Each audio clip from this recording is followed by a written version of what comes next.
గ్రంథము చదువుదాం రండి. సామెతలు 6వ అధ్యాయము.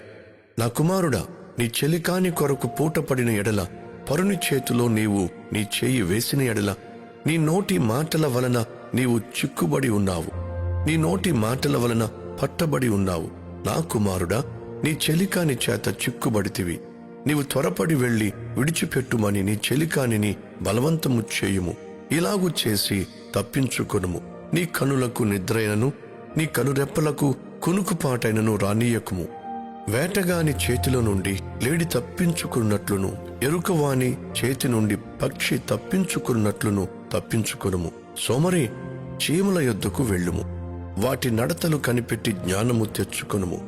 వాటికి న్యాయాధిపతి లేకున్నను, పై విచారణకర్త లేకున్నను, అధిపతి లేకున్నను, అవి వేసవకాలమందు ఆహారము సిద్ధపరుచుకొనును, కోతకాలమందు ధాన్యము కూర్చుకొనును. సోమరి, ఎందాక నీవు పండుకొని ఉందువు? ఎప్పుడు నిద్రలేచెదవు? ఇక కొంచెము నిద్రించెదనని, కొంచెము కొనికెదనని, కొంచెము సేపు చేతులు ముడుచుకొని పరుండెదనని నీవనుచుందువు. అందుచేత దోపిడిగాడు వచ్చునట్లు దారిద్ర్యము నీ యొద్దకు వచ్చును, ఆయుధదారుడు వచ్చునట్లు లేమి నీ యొద్దకు వచ్చును. కుటిలమైన మాటలు పలుకువాడు పనికి మాలిన వాడును దుష్టుడునై ఉన్నాడు. వాడు కన్ను గీటుచు కాళ్లతో సైగ చేయును, వ్రేళ్లతో గురుతులు చూపును. వాని హృదయము అతి మూర్ఖ స్వభావము గలది. వాడెల్లప్పుడూ కీడు కల్పించుచు జగడములు పుట్టించును. కాబట్టి ఆపద వాని మీదికి హఠాత్తుగా వచ్చును. వాడు తిరుగు లేకుండా ఆ క్షణమందే నలుగగొట్టబడును. యెహోవాకు అసహ్యములైనవి 6 గలవు, 7 ఆయనకు హేయములు.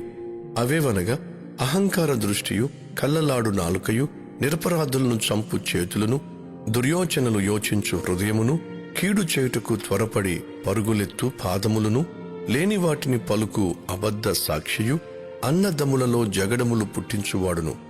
నా కుమారుడా, నీ తండ్రి ఆజ్ఞను గైకొనుము, నీ తల్లి ఉపదేశమును త్రోసివేయకుము. వాటిని ఎల్లప్పుడూ నీ హృదయమునందు ధరించుకొనుము, నీ మెడ చుట్టూ వాటిని కట్టుకొనుము. నీవు త్రోవను వెళ్ళునప్పుడు అది నిన్ను నడిపించును, నీవు పండుకొన్నప్పుడు అది నిన్ను కాపాడును, నీవు మేలుకొనున్నప్పుడు అది నీతో ముచ్చటించును. ఆజ్ఞ దీపముగాను, ఉపదేశము వెలుగుగాను ఉండును. శిక్షార్థమైన గద్దింపులు జీవమార్గములు. చెడు స్త్రీ యొద్దకు పోకుండుము. పరస్త్రీ పలుకు ఇచ్చకపు మాటలకు లోబడకుండను అవి నిన్ను కాపాడును. దాని చక్కదనమునందు నీ హృదయములో ఆశపడకుము. అది తన కనురెప్పలను చికిలించి నిన్ను లోపరచుకొననీయకుము. వేశ్యా సాంగత్యము చేయు యెహోవాకు తప్పించుకున్నట్లును, ఎరుకవాని చేతి నుండి పక్షి తప్పించుకున్నట్లును తప్పించుకొనుము. సోమరి, చీమల యొద్దకు వెళ్ళుము. వాటి నడతలు కనిపెట్టి జ్ఞానము తెచ్చుకొనుము. వాటికి న్యాయాధిపతి లేకున్నను, పై విచారణకర్త లేకున్నను, అధిపతి లేకున్నను, అవి వేసవకాలమందు ఆహారము సిద్ధపరుచుకొనును, కోతకాలమందు ధాన్యము కూర్చుకొనును. సోమరి, ఎందాక నీవు పండుకొని ఉందువు? ఎప్పుడు నిద్రలేచెదవు?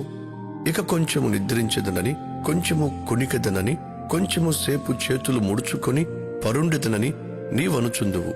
అందుచేత దోపిడిగాడు వచ్చునట్లు దారిద్ర్యము నీ యొద్దకు వచ్చును, ఆయుధదారుడు వచ్చునట్లు లేమి నీ యొద్దకు వచ్చును.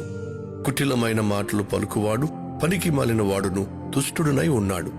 వాడు కన్ను గీటుచు కాళ్లతో సైగ చేయును, వ్రేళ్లతో గురుతులు చూపును. వాని హృదయము అతి మూర్ఖ స్వభావము గలది. వాడెల్లప్పుడూ కీడు కల్పించుచు జగడములు పుట్టించును. కాబట్టి ఆపద వాని మీదికి హఠాత్తుగా వచ్చును. వాడు తిరుగు లేకుండా ఆ క్షణమందే నలుగగొట్టబడును. యెహోవాకు అసహ్యములైనవి 6 గలవు, 7 ఆయనకు హేయములు. అవేవనగా అహంకార దృష్టియు, కళ్ళలాడు నాలుకయు, నిరపరాధులను చంపు చేతులను, దుర్యోచనలు యోచించు హృదయమును, కీడు చేయుటకు త్వరపడి పరుగులెత్తు పాదములను, లేని వాటిని పలుకు అబద్ధ సాక్షియు, అన్నదమ్ములలో జగడములు పుట్టించువాడును. నా కుమారుడా, నీ తండ్రి ఆజ్ఞను గైకొనుము, నీ తల్లి ఉపదేశమును త్రోసివేయకుము. వాటిని ఎల్లప్పుడూ నీ హృదయమునందు ధరించుకొనుము, నీ మెడ చుట్టూ వాటిని కట్టుకొనుము. నీవు త్రోవను వెళ్ళునప్పుడు అది నిన్ను నడిపించును, నీవు పండుకొన్నప్పుడు అది నిన్ను కాపాడును, నీవు మేలుకొనున్నప్పుడు అది నీతో ముచ్చటించును. ఆజ్ఞ దీపముగాను ఉపదేశము వెలుగుగాను ఉండును. శిక్షార్థమైన గద్దింపులు జీవమార్గములు. చెడు స్త్రీ యొద్దకు పోకుండుము. పరస్త్రీ పలుకు ఇచ్చకపు మాటలకు లోబడకుండను అవి నిన్ను కాపాడును. దాని చక్కదనమునందు నీ హృదయములో ఆశపడకుము. అది తన కనురెప్పలను చికిలించి నిన్ను లోపరచుకొననీయకుము. వేశ్యా సాంగత్యము చేయువానికి రొట్టె తునక మాత్రము మిగిలి ఉండును. మగనాలు మిక్కిలి విలువ గల ప్రాణమును వేటాడును. ఒకడు తన ఒడిలో అగ్ని నుంచుకుని ఎడల వాని వస్త్రములు కాలకుండునా? ఒకడు నిప్పుల మీద నడిచిన ఎడల వాని పాదములు కమలకుండునా? తన పొరుగువాని భార్యను కూడువాడు ఆ ప్రకారమే నాశనమగును. ఆమెను ముట్టువాడు శిక్ష తప్పించుకొనడు. దొంగ ఆకలిగొని ప్రాణరక్షణ కొరకు దొంగిలిన ఎడల ఎవరునూ వానిని తిరస్కరింపరు కదా. వాడు దొరికిన ఎడల 7 చెల్లింపవలెను. తన ఇంటి ఆస్తి అంతయు అప్పగింపవలెను. జారత్వము జరిగించువాడు కేవలము బుద్ధిశూన్యుడు. ఆ కార్యము చేయువాడు భర్తకు పుట్టు రోషము మహారౌద్ర. వ్యాపారంలో తగలేశాడు, తప్పు తెలిసి తిరిగి వచ్చాడు. ఇది ఉపమానమా వాస్తవమా? అది ఉపమానం. అది ఉపమానం. ఒక ధనవంతుడు ఉన్నాడు. ఆ ధనవంతుడిని బల్లపై నుంచి పడేటటువంటి రొట్టెలు తింటూ లాజరు అనేటువంటి ఒక దరిద్రుడు బ్రతికేవాడు. ఆ లాజరు చచ్చిపోయాడు. అబ్రహాము రొమ్మును ఉండడానికి కొనిపోబడ్డాడు.